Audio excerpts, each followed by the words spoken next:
Hello mga kananay! Welcome to Mini Vlog! So ayan na nga si Ate Chichay. Nagulat kami, nagbabalat na siya ng bawang. Yan po kasi binabalatan niya, ilalagay yan para sa sauce namin. Nagulat kami kasi marunong siya magbalat. Kahit papano, araw-araw may nakikita kami improvement sa kanya. Ang ginagawa po namin ay pinapanood namin siya ng Teacher Rachel. Yan, nakaraan pasalubong niya ni Papa dito sa kanya. Tapos gusto niya pagka may bibigay sa kanya o para sa aming lahat, gusto niya kanya lang, ganun. Pero hindi ko po siya sinasanay kasi pangit nga po yun.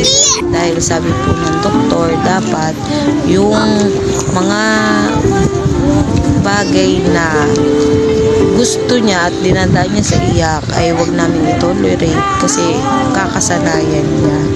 Ganun din naman po sa mga normal na bata. Si Chichay po kasi ay may mild autism. Ayan, kung makikita nyo, masaya siya kahit kami lang dalawa. Pinapanood ko po siya ng Teacher Rachel dyan. Ginagaya niya yung mga movements ni Teacher Rachel. Lahat na makita niya kay Teacher Rachel, ginagaya niya po. Kaya kahit papano nakakapagsalita na po siyang paunti-unti. Kaysa dati wala po talaga. Ayan mga kananay, isa rin yan sa improvement ni Ate Chichay.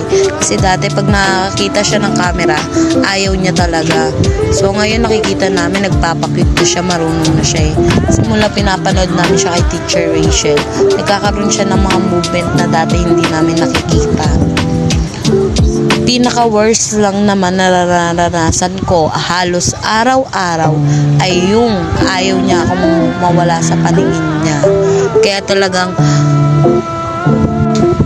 nahihirapan ako sobra-sobra dahil kahit sa papa niya, ewan ko kung bakit gusto niya sa akin lang ganun.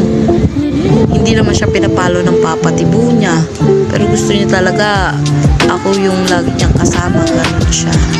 O diba, nakakatuwa lang pag nakikita mo masaya yung anak mo. Pinagmamastan ko yan habang binibidyohan ko siya, pinauulit-ulit ko na. Yan, kahit pa paano, awa ng Diyos, may improvement na siya. Gusto na namin siya ipa-therapy, kaso lang low budget pa tayo mga kananay. Mahal kasi ang therapy. O ayan, nagtatantrums na naman siya. Naglalaro lang yan siya mag-isa ha. So sana loobin ng Diyos makaipon kami at mapa-therapy namin siya. Kasi maraming gastusin, mahirap talaga pag nanay. Kailangan pagkakasyahin mo lahat. Ayan, naglalaro lang siya mag-isa. Kakatapos niya lang mag-tantrums dyan. Yung kumbaga sa sarili niya, kaaway niya pati sarili niya, ganon. Kaya bilib na bilib talaga ako sa mga nanay dyan, sa mga mami na nagtataguyod sa mga anak nila. Lalo na sa mama ko, Ma, I love you ma, thank you for all things. Mahal na mahal kita ma. Shout out po kay Florence Soreda, I love you mama ko.